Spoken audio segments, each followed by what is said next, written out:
it's me Angie again. Today I want to share with you some of my Fox Healer experience. I will talk about basic things for beginners, but also some extra tips for people that are already playing this class. You might have seen other guides based on Chinese or Taiwan versions. Mine is based on our version, which is different. I will show you later why. First, I will quickly explain basic skills. As a fox, you have a pet called Ghost Mount in the skills menu. Using the first skill, you are catching a monster and sending it to your target. With the second skill, you are summoning your pet or sending it back. At first, you might think that it's useless, but it works only in combat. It hits around 100 every second and it's 5 meters AoE effect around the target. Our pet works very well in mass PvP or PvE raids. Next is your basic healing skill. You can even spam it because it takes only 5 points of your mana. You should use it at least every 10 seconds because it gives you a buff that regenerates your fragrance half time faster. This skill works also with Floral Pearl buff. After using the buff, healing of this skill is increased by 50% and hits 3 times. Once on your target and then twice on any friendly target with the lowest HP. Another healing skill is called Lotus Tears. That's the only skill that consumes fragrance instead of mana. It's good for healing burst because you are casting it instantly. The last single target healing skill is called Young Love. The less HP your target has, the more it heals, up to almost 30% more healing. This one is your mana skill. It has only 60 seconds cooldown and it's affected by haste. It gives back around 70% of your soul force and fragrance. As a fox, you can have 3 CC break skills. The first of them gives you also immunity to crowd control, damage reduction and a shield. The second skill only removes crowd control effects. This one is your passive skill, but make sure to always activate it. It gives a buff that applies on any 2 teammates with the lowest HP every 5 seconds. Also, it heals players in your team for 65% more.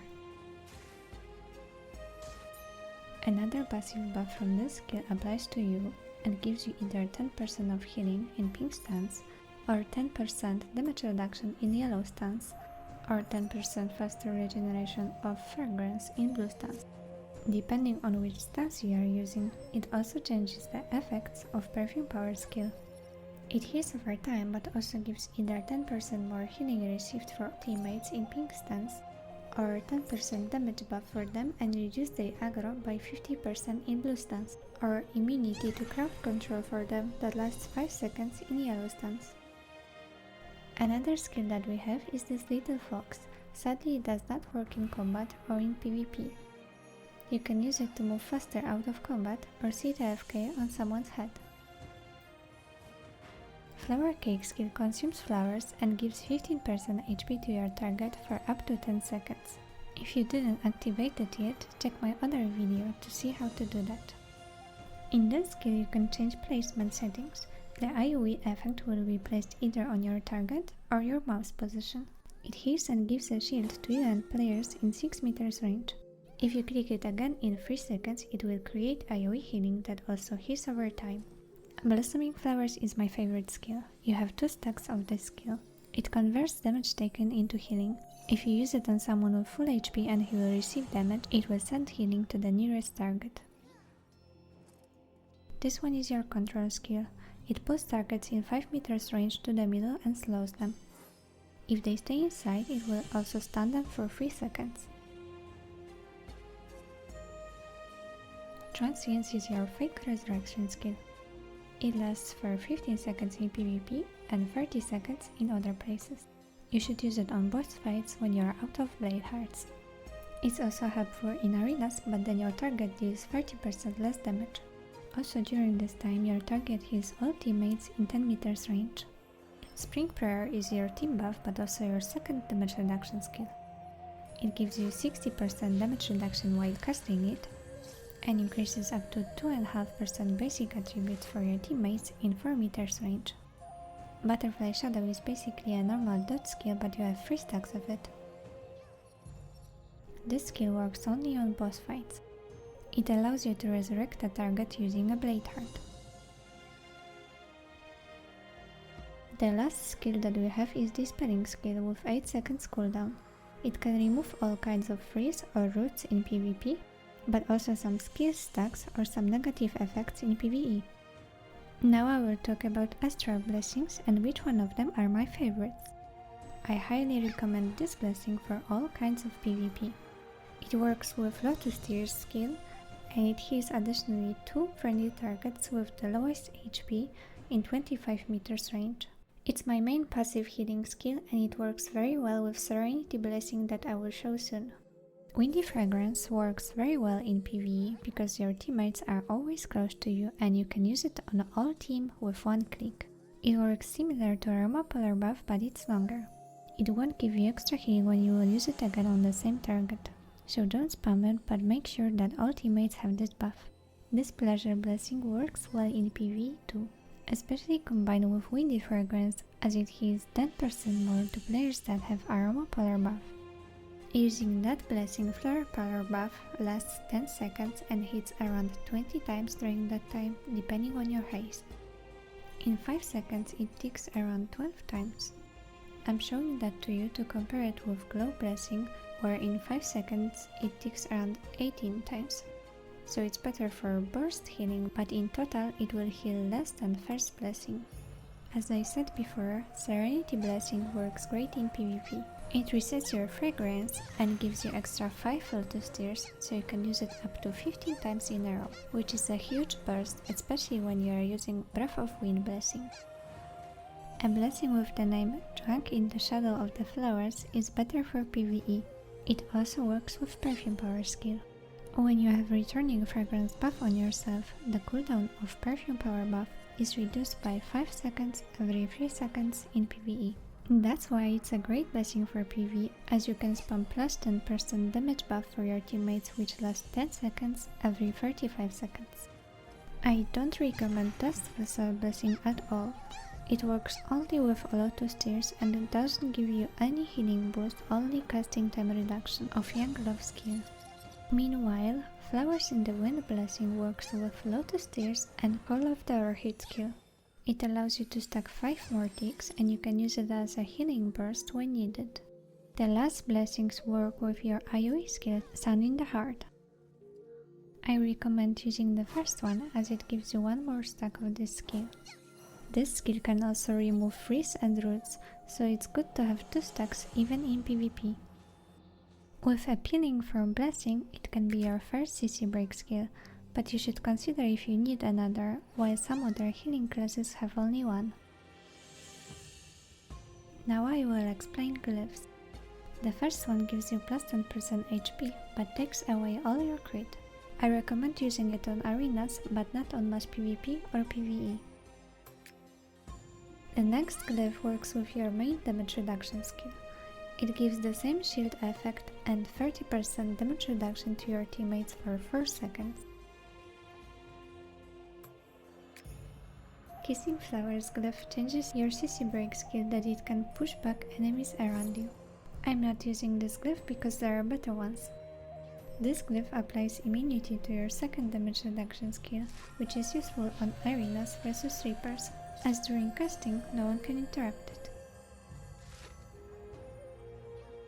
Zuma Song glyph actually increases casting speed of Call of the Orchid skill, not Young Love. Depending on your haste, with this glyph you can reach around 2 extra hits with Pleasure Blessing and around 4 more with Glow Blessing. Self-Pity glyph is reducing the cooldown of your CC break skill by 10 seconds. I recommend using it in all kinds of PvP. This glyph makes Flower Cake an AoE skill and gives 15% HP to all your teammates within 30 meters. That's the only skill that works on players that are so far away. I recommend using it for PvP and PvE. The interval of your main passive skill is affected by haste if you are using this glyph. Basically, the more haste you have, the more often the skill will work. In this example, every 4 seconds instead of 5. Also, instead of 2 buffs on the targets with the lowest HP, there would be 3. It works very well in PvE and mass PvP, but there are better glyphs to have on arenas.